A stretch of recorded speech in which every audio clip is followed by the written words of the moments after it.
Assalamualaikum warahmatullahi wabarakatuh. Selamat pagi anak-anak hebat. Apa kabar kalian semua?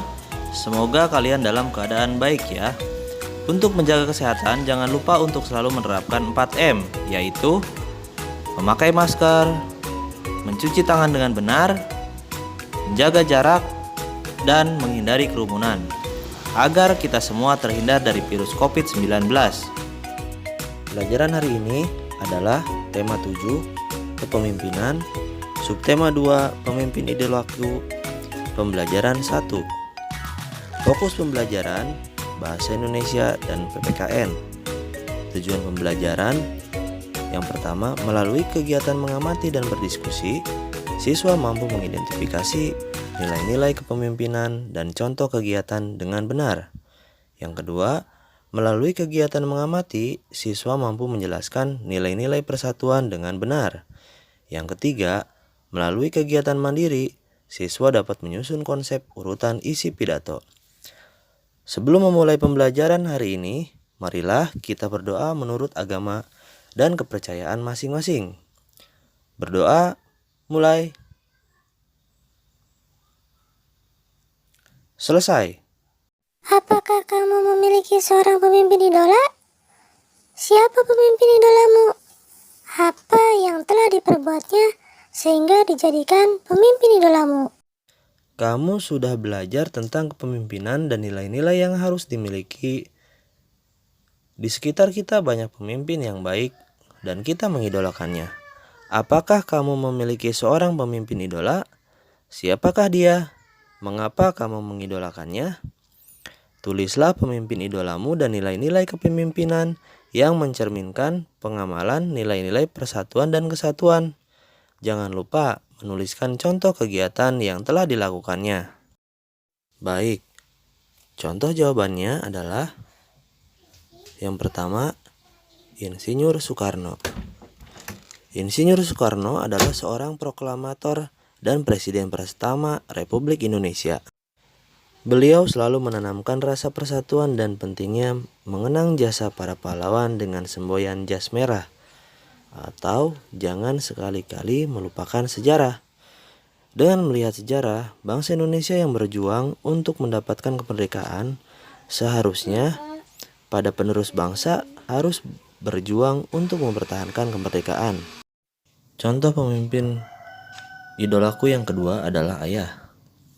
Ayahku berprofesi sebagai guru, akan tetapi banyak kegiatan lain yang dilakukannya. Karena ayahku orang yang kreatif dan selalu berpikir positif. Ia bisa menempatkan dirinya kapan dia menjadi guru dan menjadi ayah untuk anak-anaknya. Hal itu aku rasakan ketika aku mengalami kesulitan dalam mengerjakan tugas rumah. Ayah akan selalu siap membantuku untuk mengerjakan tugas. Ayahku orang yang berprinsip dan salah satu prinsipnya adalah ayah akan mengajari anak-anaknya dengan sepenuh hati agar kelak bisa menjadi orang yang sukses dalam hal apapun. Baik, berikutnya diskusikan tulisanmu dengan tulisan teman satu kelompokmu. Adakah persamaan antara hasil tulisanmu dengan hasil tulisan mereka? Gabungkanlah nilai-nilai kepemimpinan tokoh idolamu dan nilai-nilai kepemimpinan yang dimiliki oleh pemimpin idola teman satu kelompokmu. Pilihlah 3 nilai kepemimpinan dan contoh kegiatannya yang patut diteladani.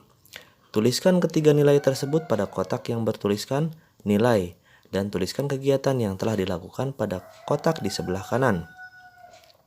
Perhatikan contoh jawaban berikut ini. Nilai yang pertama, keagamaan. Selalu bersyukur, rajin beribadah, dan selalu berdoa dalam segala aktivitas. Nilai yang kedua, kepribadian, tegas, bertanggung jawab, optimis, dan positif. Nilai yang ketiga, sosial, supel terhadap semua orang, menghargai semua orang, dan suka menolong. Pemimpin idola dapat berasal dari berbagai kalangan. Diskusikan siapa saja para pemimpin idola teman sekelasmu. Apakah mereka bekerja di bidang politik, sosial, budaya, ekonomi, atau pendidikan? Catat hasil diskusimu. Kamu bisa mempelajari contoh yang diberikan. Perhatikan tabel berikut. Nama pemimpin idola, Badru. Posisi kepala desa, bidang politik, prestasi, menjalankan program budaya, tegur sapa. Perhatikan contoh berikut ini. Nama pemimpin idola, Parta. Posisi guru, bidang pendidikan, prestasi membuat program bank sampah. Pemimpin idola yang kedua, Juwita. Posisi ketua PKK, bidang sosial, prestasi, program apotik hidup. Nama pemimpin idola yang ketiga, Rolis. Posisi pengurus DKM, bidang budaya, prestasi, program pelatihan marawis, seni musik Islam. Nama pemimpin idola, Tata. Posisi ketua RW, bidang ekonomi, prestasi, program kewirausahaan. Kamu bisa menuliskan tokoh idolamu, lembaga tempatnya bekerja, tugas dan manfaat kelembagaan pada tabel berikut. Perhatikan contoh yang ada sebelum mengerjakan tugasmu. Pemimpin idola, dokter. Kelembagaan, rumah sakit sebagai kelembagaan sosial. Tugas, merawat warga yang sakit, memberi penyuluhan kesehatan, dan seterusnya. Manfaat lembaga, tempat warga berobat, tempat warga mendapatkan obat, dan seterusnya. Contoh selanjutnya, kepala puskesmas. Kelembagaan puskesmas, tugas melaksanakan fungsi-fungsi manajemen, bimbingan, dan supervisi sebagai penggerak pembangunan kesehatan di tingkat kecamatan, mengkoordinir dan bertanggung jawab terhadap semua kegiatan puskesmas. Manfaat lembaga, pusat pembangunan kesehatan masyarakat, membina peran serta masyarakat dalam meningkatkan kemampuan hidup sehat, memberikan pelayanan kesehatan secara menyeluruh dan terpadu kepada masyarakat di wilayah kerjanya. Contoh pemimpin idola berikutnya adalah kepala desa, kelembagaan pemerintahan desa. Tugas, memimpin penyelenggaraan pemerintah di tingkat desa dan membina kehidupan masyarakat desa. Manfaat lembaga, tempat pelayanan dan pembinaan masyarakat desa, dan sebagai pelaksana kegiatan pemerintahan di tingkat desa. Pemimpin idola selanjutnya adalah kader posyandu. Kelembagaan posyandu, tugas, kegiatan utama adalah pelayanan kesehatan ibu dan anak, keluarga berencana, imunisasi, gizi, pencegahan dan penanggulangan diare. Kegiatan pengembangan antara lain bina keluarga balita, tanaman obat keluarga, dan bina keluarga lansia. Manfaat lembaga ini adalah memperoleh kemudahan untuk memperoleh informasi dan pelayanan kesehatan bagi ibu, bayi, dan balita. Pertumbuhan anak balita terpantau kesehatannya dan memperoleh penyuluhan kesehatan terkait tentang kesehatan ibu dan anak. Kita mengidolakan seorang pemimpin karena kita tahu mereka bekerja untuk kepentingan rakyatnya. Ayo, belajar dari salah seorang pemimpin yang patut kita teladani melalui bacaan berikut. Pamanku lurah idola. Ini cerita tentang pamanku, Badi namanya. Ia seorang lurah di desanya. Warga biasa memanggilnya dengan sebutan Pak Lurah, tetapi aku tahu mereka mengenal dekat, hormat serta sayang kepada beliau. Walau menjabat sebagai lurah, pamanku hidup sederhana. Gaji dan fasilitas yang diperolehnya tidak digunakan untuk kepentingan pribadinya. Rumahnya tetap mungil sederhana, hanya berlantai semen. Untuk apa rumah mewah berlantai keramik? Yang penting bersih dan nyaman saja. Lantai semen justru terasa lebih dingin kan? Ujarnya ketika aku mengomentari rumahnya. Dari cerita Bibi, aku tahu paman menyisihkan gajinya justru untuk meningkatkan kesejahteraan warganya. Dibangunnya balai belajar sederhana untuk tempat warga belajar membaca. Paman ingin warganya maju, ia ingin warganya melek informasi. Membaca merupakan salah satu cara untuk membuka pintu informasi. Bergantian dengan Bibi, di sore hari paman mengajar membaca di balai belajar. Ia sabar dan penuh canda, sehingga warga tak sungkan belajar dengannya. Kadang warga seperti lupa bahwa sang guru adalah lurah, pejabat pemerintahan desa. Paman sedikit demi sedikit juga menyediakan berbagai buku di balai belajar. Berbagai buku disediakan seperti buku bercocok tanam, pemeliharaan hewan, atau buku pengetahuan umum tersedia di sana. Ia selalu menyisihkan sebagian gajinya untuk membeli buku di pasar buku bekas. Bukan hanya memikirkan kesejahteraan warganya, pamanku juga selalu bermusyawarah warga sebelum menentukan kebijakan. Aku ingat pernah sekali waktu sekelompok investor datang menemui paman. Mereka ingin membangun toko swalayan di desa. Sebagai lurah, paman dapat saja langsung menyetujui, tetapi paman justru mengumpulkan warga untuk berdiskusi. Dikemukakannya dampak positif dan negatif jika ada toko swalayan di desa mereka. Sebagian besar warga tidak setuju karena khawatir akan mengalahkan usaha kecil warga. Warung dan pasar tradisional akan tersaingi. Tanpa ragu, paman pun menolak rencana pembangunan toko swalayan tersebut. Aku yakin banyak warga yang ingin dipimpin oleh lurah seperti Pak Badi, pamanku.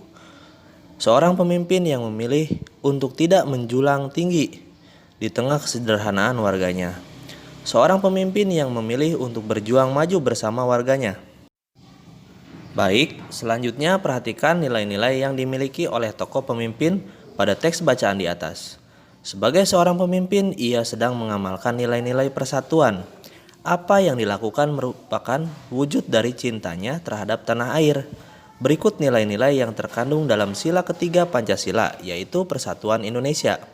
Yang pertama, sanggup dan rela berkorban untuk kepentingan bangsa dan negara apabila diperlukan. Yang kedua, mengembangkan rasa cinta kepada tanah air dan bangsa. Yang ketiga, mengembangkan rasa kebanggaan, kebangsaan, dan bertanah air Indonesia. Yang keempat, mengembangkan persatuan Indonesia atas dasar Bhinneka Tunggal Ika. Dan yang kelima, memajukan persatuan dan kesatuan bangsa. Apakah kamu telah menerapkan nilai-nilai persatuan? Tulislah contoh penerapan nilai-nilai persatuan saat kamu berada di sekolah. Jangan lupa sertakan manfaatnya bagimu dan lingkungan sekitarmu.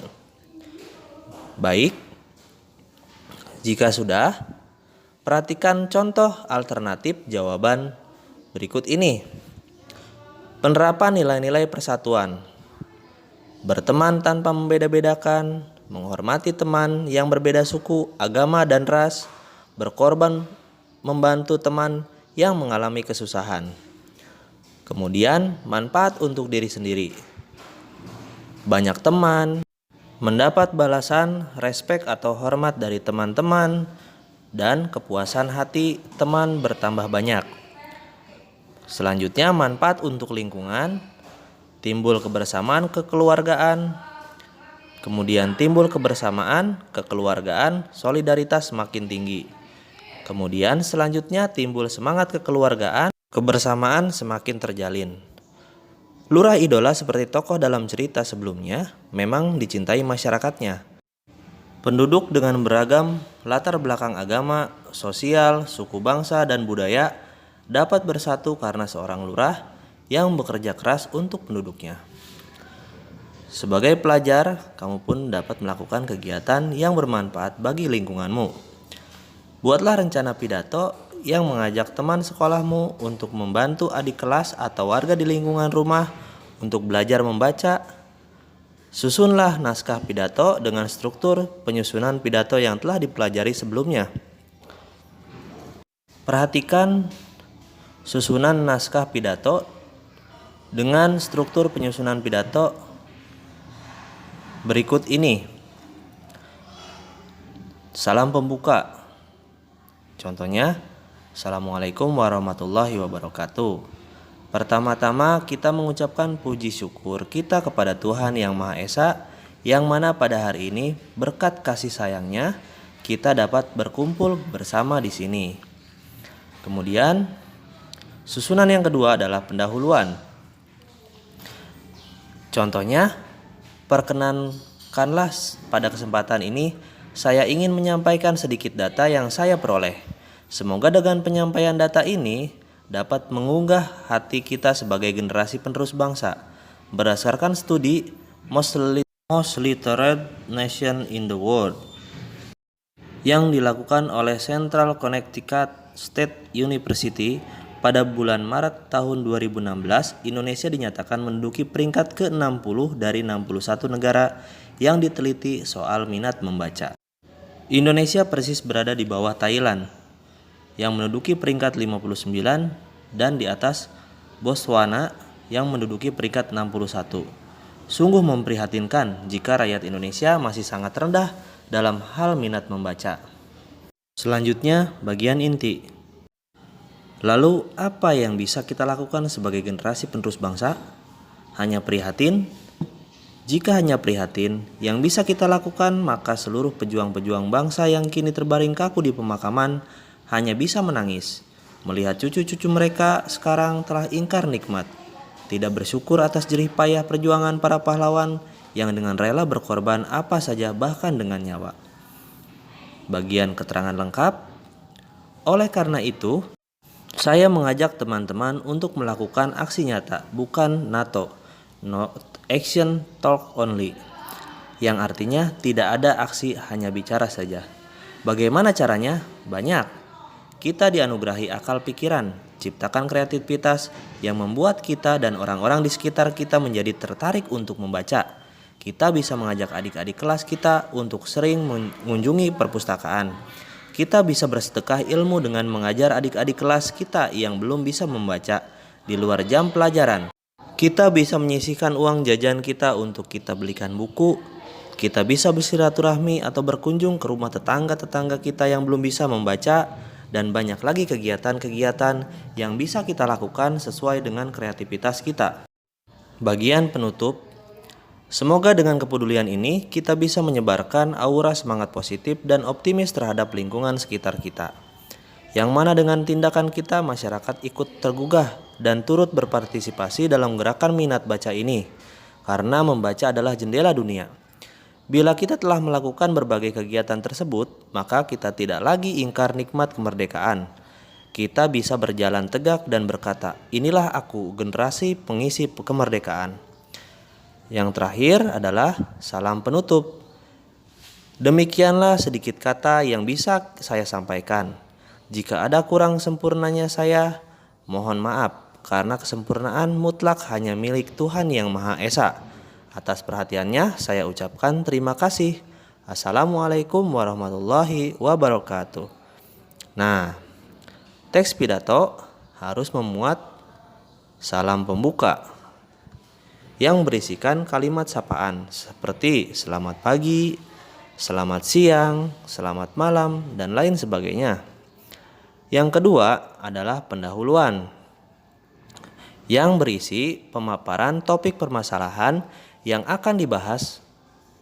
Kali ini kamu akan membahas pengalaman persatuan dan kesatuan di lingkungan, yaitu meningkatkan kualitas warga. Kamu akan membantu adik kelas atau warga di lingkungan rumahmu untuk membaca. Yang ketiga, bagian inti, yaitu berisikan pembahasan topik secara lengkap. Kalimat ajakan atau bujukan digunakan untuk mengajak pendengar melakukan kegiatan yang diharapkan. Yang keempat adalah bagian keterangan lengkap tentang topik yang disampaikan secara rinci. Kemudian bagian kelima adalah penutup, yang isinya penyampaian rangkuman atau intisari topik yang telah disampaikan. Dan yang terakhir adalah salam penutup, yang berisi kalimat salam penutup seperti terima kasih. Kamu akan berpidato di hadapan adik kelasmu dan guru-guru di pertemuan berikutnya. Perhatikan contoh pidato berikut ini. Assalamualaikum warahmatullahi wabarakatuh. Pertama-tama kita ucapkan puji syukur kita kepada Tuhan Yang Maha Esa, yang mana pada hari ini berkat kasih sayangnya kita dapat berkumpul bersama di sini. Yang terhormat Bapak, Ibu Kepala Madrasah, yang terhormat Bapak, Ibu Guru yang saya hormati, dan teman-teman serta adik kelas yang saya sayangi. Perkenankanlah pada kesempatan ini saya ingin menyampaikan sedikit data yang saya peroleh. Semoga dengan penyampaian data ini dapat menggugah hati kita sebagai generasi penerus bangsa. Berdasarkan studi Most Literate Nation in the World yang dilakukan oleh Central Connecticut State University pada bulan Maret tahun 2016, Indonesia dinyatakan menduduki peringkat ke-60 dari 61 negara yang diteliti soal minat baca. Indonesia persis berada di bawah Thailand yang menduduki peringkat 59 dan di atas Botswana yang menduduki peringkat 61. Sungguh memprihatinkan jika rakyat Indonesia masih sangat rendah dalam hal minat membaca. Lalu apa yang bisa kita lakukan sebagai generasi penerus bangsa? Hanya prihatin? Jika hanya prihatin, yang bisa kita lakukan maka seluruh pejuang-pejuang bangsa yang kini terbaring kaku di pemakaman hanya bisa menangis. Melihat cucu-cucu mereka sekarang telah ingkar, nikmat, tidak bersyukur atas jerih payah perjuangan para pahlawan yang dengan rela berkorban apa saja bahkan dengan nyawa. Oleh karena itu, saya mengajak teman-teman untuk melakukan aksi nyata bukan NATO atau not action talk only, yang artinya tidak ada aksi hanya bicara saja. Bagaimana caranya? Banyak. Kita dianugerahi akal pikiran, ciptakan kreativitas yang membuat kita dan orang-orang di sekitar kita menjadi tertarik untuk membaca. Kita bisa mengajak adik-adik kelas kita untuk sering mengunjungi perpustakaan. Kita bisa bersedekah ilmu dengan mengajar adik-adik kelas kita yang belum bisa membaca di luar jam pelajaran. Kita bisa menyisihkan uang jajan kita untuk kita belikan buku. Kita bisa bersilaturahmi atau berkunjung ke rumah tetangga-tetangga kita yang belum bisa membaca. Dan banyak lagi kegiatan-kegiatan yang bisa kita lakukan sesuai dengan kreativitas kita. Semoga dengan kepedulian ini, kita bisa menyebarkan aura semangat positif dan optimis terhadap lingkungan sekitar kita. Yang mana dengan tindakan kita masyarakat ikut tergugah dan ikut turut berpartisipasi dalam gerakan minat baca ini karena membaca adalah jendela dunia. Bila kita telah melakukan berbagai kegiatan tersebut, maka kita tidak lagi ingkar nikmat kemerdekaan. Kita bisa berjalan tegak dan berkata, inilah aku, generasi pengisi kemerdekaan. Demikianlah sedikit kata yang bisa saya sampaikan. Jika ada kurang kesempurnaannya, saya mohon maaf, karena kesempurnaan mutlak hanya milik Tuhan Yang Maha Esa. Atas perhatiannya saya ucapkan terima kasih. Pemimpin yang di bumi adalah mereka yang dipercaya oleh rakyatnya. Mereka bekerja untuk kepentingan rakyat dan memikirkan nasib rakyatnya. Apa yang terjadi kalau pemimpin tidak amanah? Sampai di sini dulu pembelajaran hari ini. Tetap semangat dan jangan lupa untuk selalu menerapkan protokol kesehatan agar kita terhindar dari virus COVID-19. Wassalamualaikum warahmatullahi wabarakatuh.